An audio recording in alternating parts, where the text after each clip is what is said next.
मैं योगेश कुमार गुप्ता हमारे YouTube channel knowledge system में आपका हार्दिक स्वागत करता हूं और आज की वीडियो में मैं बताने वाला हूं आपको पीजीडीसीए के बारे में। तो बहुत से दोस्त और बहुत से मेरे जो साथी हैं, स्टूडेंट्स हैं, इनकी क्वेरी होती है कि सर पीजीडीसीए कोर्स के बारे में बताइए। तो पीजीडीसीए कोर्स के बारे में मैं आज पूरा बताने वाला हूं कि ये कहां से करना चाहिए, कैसे होगा, क्या इसका सिलेबस होता है, क्या इसकी फीस होती है। तो इसके लिए मेरा पूरा वीडियो देखें और सब्सक्राइब मेरे चैनल को कर लीजिए, जिससे कि आपको इसी तरह की जो जानकारी है वो आपको मिलती रहेगी। तो हम बात करते हैं, ज्यादा बात नहीं करेंगे और पहले हम बात करते हैं कि पीजीडीसीए होता क्या है। तो सबसे पहले जो बात कर रहे हैं कि पीजीडीसीए जो कोर्स होता है उसकी full form post graduate diploma in computer application. तो सबसे पहले तो हम ये बात कर लें कि पोस्ट ग्रेजुएट ये एक डिप्लोमा होता है जो कि 1 साल का होता है। जिस तरह से पीजीडीसीए करने के बाद आप एमसीए भी कर सकते हैं, एमबीए भी कर सकते हैं और एमसीए की सेकेंड ईयर में आपको एडमिशन मिलता है।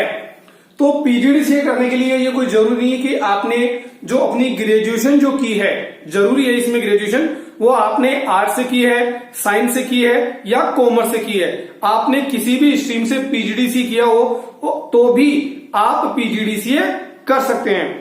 तो उसके बाद देख सकते हैं कि योग्यता इसमें स्नातक होनी चाहिए और लगभग 50% आपका होना चाहिए। ज्यादातर जो यूनिवर्सिटी है वो पीजीडीसीए करवाने के लिए 50% की एक शर्त इसीलिए रखती है कि अगर, क्योंकि इतना आसान नहीं होगा कि प्रोग्रामिंग लैंग्वेज समझनी होती है और अगर 50% से भी कम है तो वो उस चीज को कवर अप नहीं कर पाते। तो 50% तो लगभग आपके होना ही चाहिए और बाकी अलग अलग यूनिवर्सिटी का अलग अलग क्राइटेरिया हो सकता है। आगे हम बात करें अवधि, तो इसकी अवधि होती है 1 साल की। लेकिन कई यूनिवर्सिटी अगर कोई बाय द वे पेपर वगैरह ड्यू रह जाता है या किसी कारण से एग्जाम नहीं हो पाता है तो 1.5 साल या 2 साल भी इसमें आपको मौका मिल जाता है। पेपर की हम बात करें तो पेपर इसमें लगते हैं 6 पेपर से लेकर 12 पेपर तक इसमें हुआ करते हैं। अलग अलग यूनिवर्सिटी के मिनिमम 6 और अधिकतम 12 पेपर इसमें होते हैं।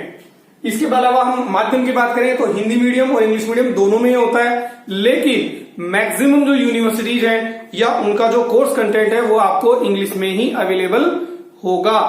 केवल भोपाल की जो यूनिवर्सिटी है, माखनलाल चतुर्वेदी जो यूनिवर्सिटी है, वो एक हिंदी मीडियम से करवाती है और एक तरह से पूरी तरह से मान्यता प्राप्त है। बाकी मैक्सिमम जो अदर यूनिवर्सिटीज जो हैं वो आपको इंग्लिश मीडियम में ही अपना कंटेंट प्रोवाइड करती है और एग्जाम भी आपको इंग्लिश में ही देना होता है। इसमें सिलेबस आप क्या पढ़ते हैं तो मैंने यहाँ पे लिखा है कि MS office, data processing, tally, कई जो अलग अलग जो यूनिवर्सिटीज है उनके अलग अलग क्राइटेरिया इसमें फिक्स होते हैं, जिसमें आप देख सकते हैं वेब डिजाइनिंग, डेटा प्रोसेसिंग के टैली, डीबीएमएस, ऑपरेटिंग सिस्टम और प्रोग्रामिंग लैंग्वेजेज सी, सी प्लस प्लस, जावा, .NET, PHP। तो अलग अलग यूनिवर्सिटी के अलग अलग सिलेबस होते हैं, लेकिन प्रोग्रामिंग लैंग्वेज का बेसिक ज्ञान इनमें ऑलरेडी हो जाता है। बात करेंगे इसमें कैरियर अपॉर्चुनिटीज क्या मिलती है।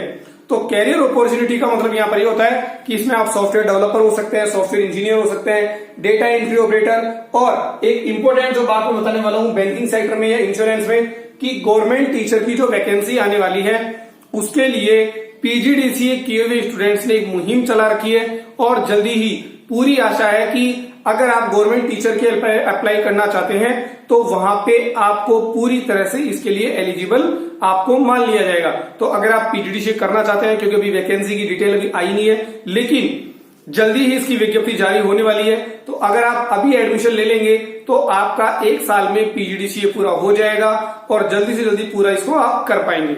आगे हम बात करें कि रेगुलर से करना चाहिए या डिस्टेंस से, तो दोस्तों ये आपके ऊपर प्रेफर करता है। अगर आप कहीं जॉब करते हैं, अगर आपका टाइम नहीं है, अगर आप रेगुलर कॉलेज नहीं जा सकते हैं तो आपको ये डिस्टेंस मोड से करना चाहिए और अगर आप फ्री हैं तो आप रेगुलर मोड से कर सकते हैं। फीस की हम बात करें तो फीस जो है अलग अलग यूनिवर्सिटी की अलग अलग फीस है। तो मैंने कॉमन एग्जांपल जो यहाँ पे लिखा है कि अगर आप IGNOU, Indira Gandhi national open university या Varthaman Mahavir quota open university से अगर आप करते हैं तो इसकी जो फीस होती है वो मात्र 13,500 रुपए फीस है, जो कि बहुत ही कम है। इसके अलावा अगर आप जेएनयू या सुरेश ज्ञान विहार यूनिवर्सिटी, जो प्राइवेट यूनिवर्सिटी जो और भी हैं, उन यूनिवर्सिटी से करते हैं तो इनकी फीस जो होती है वो लगभग 20,000 से 25,000 के लगभग होती है। तो आपके पास जितनी सहूलियत हो, जैसा कोर्स कंटेंट आप कर सकते हैं, जितनी मेहनत आप कर सकते हैं, उसके अकॉर्डिंग आपको ये देख लेना चाहिए। तो आज मैंने पीरियड्स के बारे में बता दिया है और इसके जो सिलेबस है इसके बारे में अगर आप हमसे जो मैं योगेश कुमार गुप्ता हमारे जो नॉलेज सिस्टम इंस्टीट्यूट में इन सभी जो सब्जेक्ट्स की कोचिंग प्रोवाइड हम करवाते हैं, तो अगर आप इन सब्जेक्ट्स की कोचिंग लेना चाहते हैं, एडमिशन लेना चाहते हैं या इसके बारे में और अधिक काउंसलिंग चाहते हैं, तो आप हमारे सेंटर नॉलेज सिस्टम पे आप संपर्क कर सकते हैं और हमारे चैनल को लाइक कीजिए और आज की हमारे चैनल को सब्सक्राइब कीजिए। और अगर कोई अधिक जानकारी आप चाहते हैं तो आप हमें कमेंट करके भी पता कर सकते हैं। तो ओके दोस्तों, थैंक यू।